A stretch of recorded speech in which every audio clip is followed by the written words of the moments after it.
The garrulous driver was not slow in calling out, "Madame, these are friends of your son." She put down her pail and stood there in a quaint, simple way, her hands hidden under her apron, and welcomed us with true French cordiality.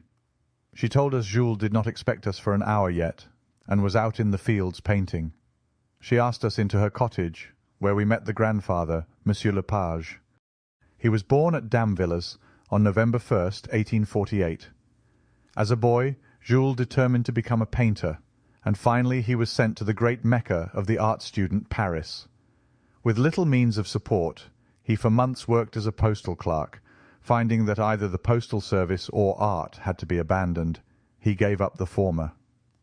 He went back to Damvillers, but soon returned to Paris to become a pupil of Cabanel. He remained in the studio of that master until the summer of 1870, and made his debut in the salon with the portrait of a friend. However, the Franco-Prussian War stopped his art studies. Once more back in Paris, the struggle for existence stared him in the face, and after a brief time returned home. In 1873 he was at Damvillers and painted the portrait of his grandfather. This portrait was painted out of doors, in that memorable garden. Shortly after his return to Paris, I saw it in his old studio in the Rue du Cherche-Midi. The background was then unfinished, but he afterward completed it from studies, which he brought back with him. He received a third-class medal, and the government bought his picture for the Museum of Verdun.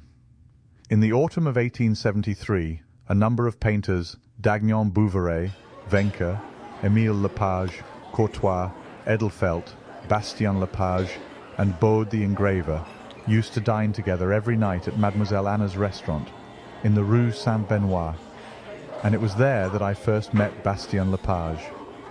He was at this time about 25 years of age, stoutly built, and of medium height, and my first impression of him was that he looked like a man of self-assertive qualities and very positive opinions. I remember at the time I first met him that his picture of Springtime, which had been exhibited at the Salon, was hanging on the wall of this restaurant. Orders for portraits continued to come to him, and in 1873 in London he received a commission to paint the Prince of Wales. The Cross of the Legion of Honour was finally bestowed upon him in 1879 for his portrait of Madame Bernhardt. The next year, 1874, that remarkable portrait of his grandfather, and the year following, his painting First Communion, Joan of Arc, was first shown in the Salon of 1880, and is now in the Metropolitan Museum of Art in New York.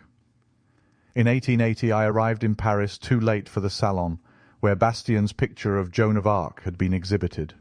Not finding him in Paris, I went down to Damvillers, where he was working. It began to rain the day after I arrived, and while chatting after dinner, Madame Bastien brought in two little girls, one of whom, she said, had posed for Joan's eyes.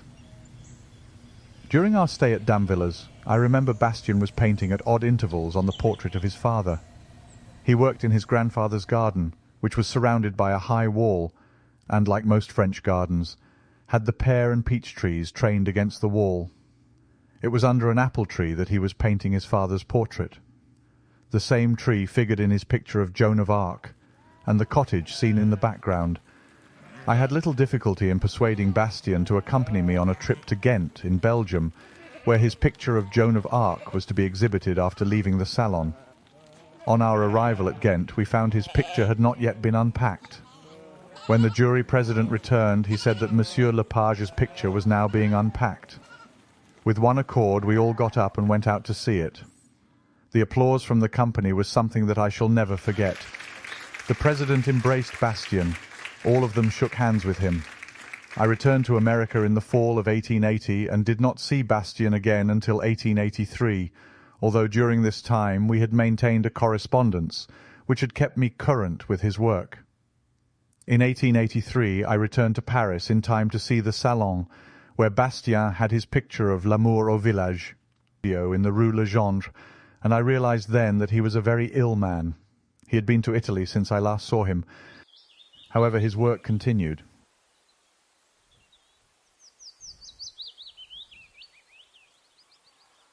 The peasants in the fields were among his earliest observations. The subjects he chose were closely observed, but from a different viewpoint from those painters who had preceded him. Prettiness and daintiness of form or feature he put aside for the beauty that lies in the individuality and character of the peasant. He put down clearly that which he observed, producing the impression at times of an almost scientific tendency in his art. Bastien certainly had the courage of his own convictions, and dared to dare.